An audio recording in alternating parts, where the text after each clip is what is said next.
Water is, it's actually almost 800 times denser than the air we breathe, Oh, easily. Yeah. which is crazy when you think about it.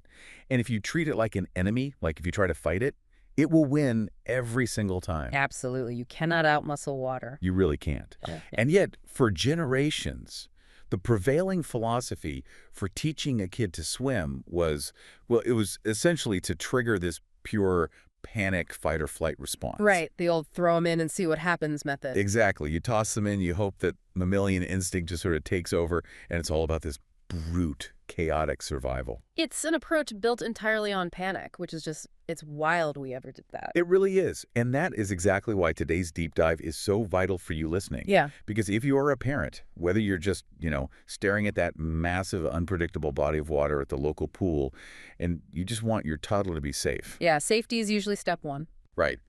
Or maybe you are explicitly aiming to lay the foundation for future Olympic development.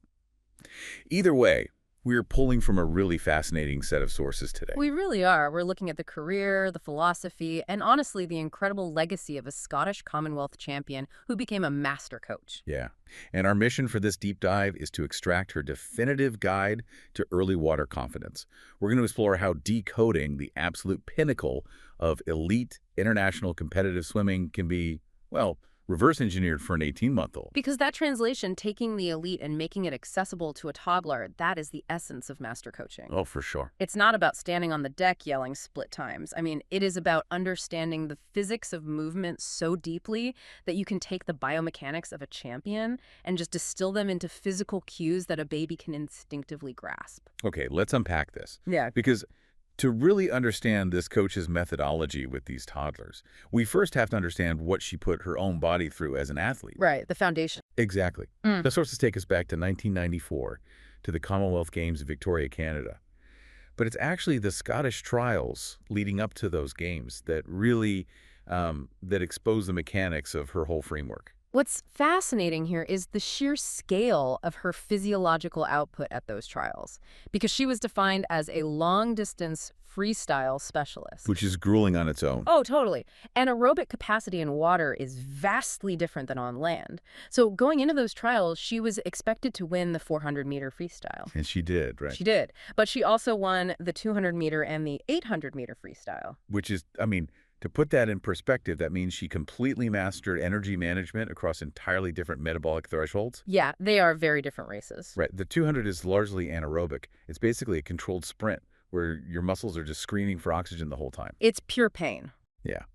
And then the 800 is deeply aerobic. It's all about pacing, stroke efficiency, rhythm.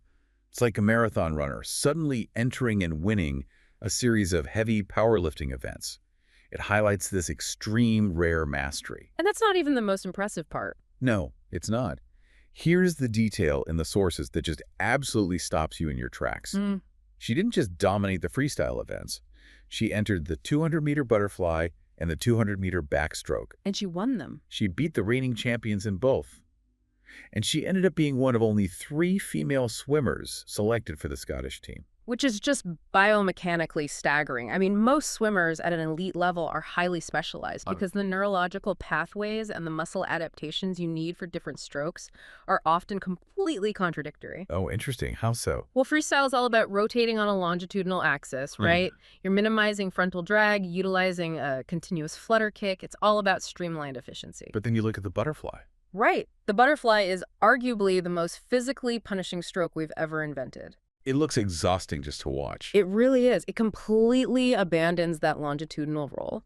Instead, you need this full body undulation, a kinetic wave that starts at the chest, whips through the core, and then snaps at the feet. Wow. And you are simultaneously throwing both arms out of the water, which momentarily destroys your buoyancy.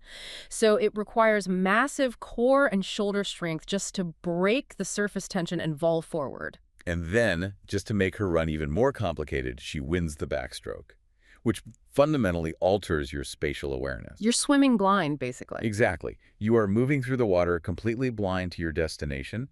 You're relying on the ceiling or the sky if you're outside just to keep your line straight. And you are engaging entirely different muscle groups like the labs and the rhomboids to generate propulsion without ever actually seeing where your hand enters the water. Right. And what's fascinating here is how that specific multi-stroke success is the exact blueprint she later used for her coaching. Because she knows all the angles. Precisely. When you understand the anatomical requirements of all four strokes at a championship level, you understand fluid dynamics in a way most people just don't. You realize that swimming isn't just about moving your arms and legs quickly. Right, it's about form. It is about alignment. It is about reducing friction. She decoded how the human body interacts with this highly dense medium from literally every conceivable angle. She didn't just learn to swim far, she learned the distinct mechanics of every single stroke. Which makes total sense. If you only swim freestyle, you only know one way to solve the puzzle of water resistance. But if you master all four, you've essentially written the entire textbook on aquatic physics. You really have. But this raises a massive logistical question for me. Because how do you take that hyper-technical, high-stakes understanding of fluid dynamics from the international stage and translate it to a local pool filled with toddlers? It's a huge shift in environment. Right. I mean, our sources show that she now teaches over 400 children each week. And she starts them incredibly early, some as young as just 18 months old. The press fondly dubbed them her water babies. It's a massive operational scale, but her core philosophy actually derived directly from her competitive days. She insists on teaching these children to learn all four strokes properly. Even the toddlers. Even the toddlers. The goal goes far beyond basic instruction. She is intensely focused on instilling confidence, discipline, grace, and this lifelong respect for the water. Now wait. I've pushed back here for a second. Sure. Because if I'm a parent listening to this, I'm highly skeptical right now. 18 months old. Is 18 months too young to be learning discipline and grace in the water? It sounds like a lot for a baby. It does. An 18-month-old barely has the motor control to walk across the living room without falling over. How on earth are you teaching a baby the full-body kinetic undulation of a butterfly stroke? Shouldn't they just be playing games and blowing bubbles? It almost sounds a bit militaristic. Yeah, that's a completely natural assumption to make because, we normally associate the word discipline with rigid drills or strict compliance. Right, like standing at attention. Exactly. But in the context of an 18-month-old in the water, it means something entirely different. For a master coach, early exposure isn't about rigid drills. She isn't standing on the deck with a stopwatch demanding perfect arm recovery from a baby. Okay, so what is the discipline then? The discipline is neurological. It is about foundational water confidence. It's about suppressing that mammalian dive reflex and that panicked fight or flight response we talked about earlier. So it's the discipline to not panic when water suddenly covers your face. Precisely. Because a toddler's anatomy is very top-heavy. They have much larger heads and a higher center of mass compared to adults. So left to their own devices, they will naturally sink vertically. Which is terrifying for a parent. It is. So Angela's coaching at this age is about using physical cues to teach them how to manipulate their own buoyancy.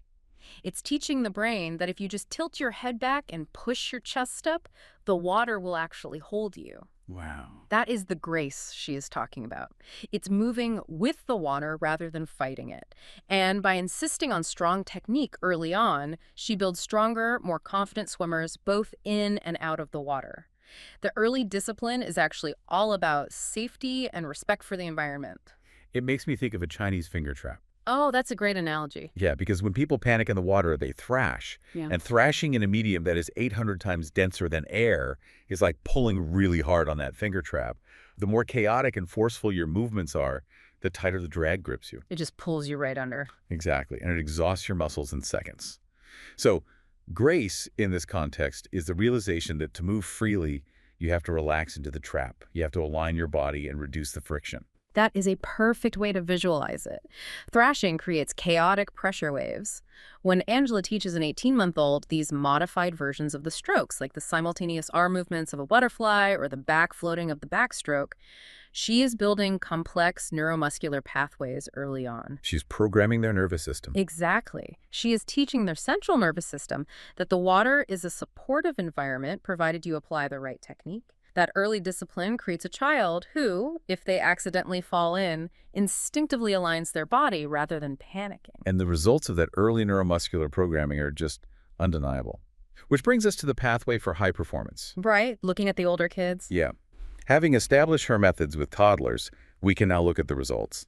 For you listening, If you do have Olympic ambitions for your child, this section extracts her specific indicators of elite potential. Because many of her young swimmers are achieving distances and times far beyond expectations for their age group. But she doesn't look at the stopwatch to find that elite talent. No. The sources note that she identifies extraordinary promise by watching young swimmers develop refined technique and determination early on, not raw speed. Right.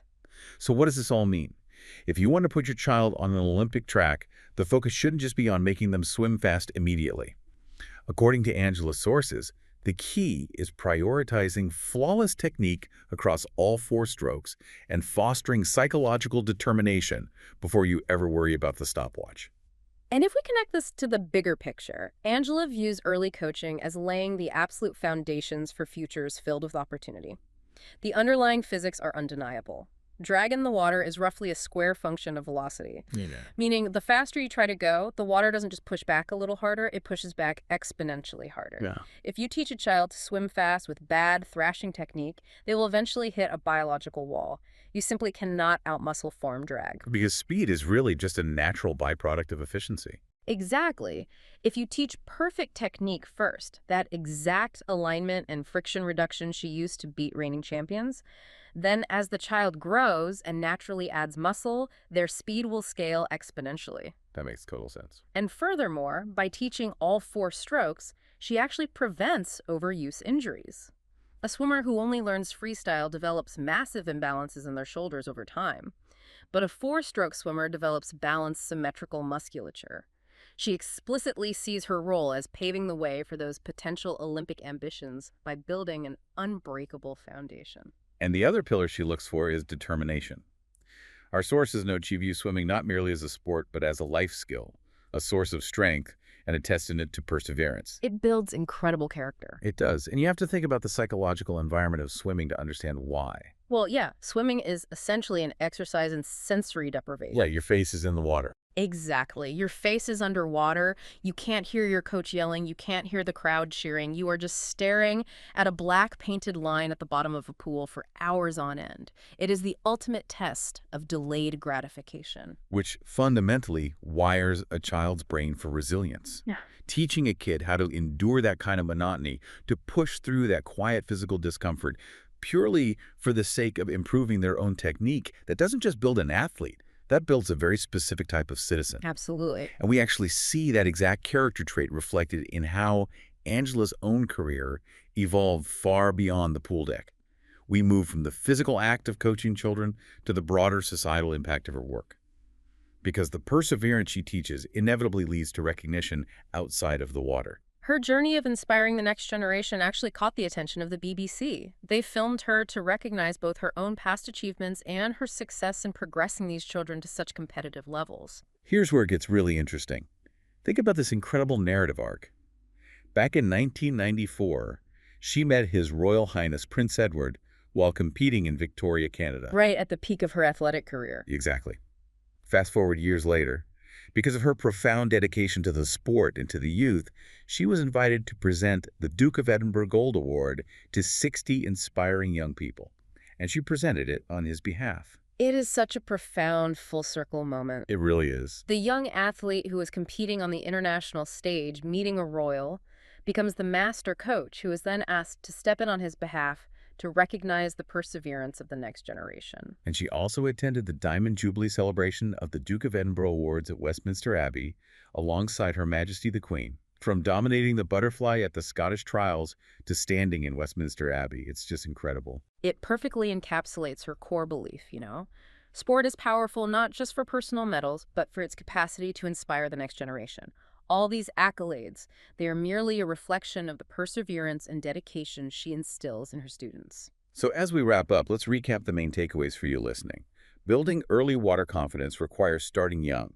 It requires prioritizing technique across all 4 strokes and treating the water with respect and grace. No thrashing. Right. Whether a child is an 18-month-old water baby or a future Olympian, the foundation is exactly the same. This raises an important question, though, about how we view early childhood sports. We often don't see them as a crucible for lifelong character. We treat them as a factory for medals. But Angela shows us it's really about the foundation. Exactly. And I want to leave you with a final provocative thought, directly inspired by Angela's own reflections in our sources. Yeah. When you introduce a child to the water, you are giving them a profound life skill and a source of inner strength. As Angela says, one never knows where those first splashes may lead. So the next time you watch your child pick up an early, seemingly simple hobby, ask yourself, what hidden potentials might be waiting in those early moments? You might just be giving them the exact tools they need to navigate the rest of their lives. Thank you so much for joining us on this deep dive.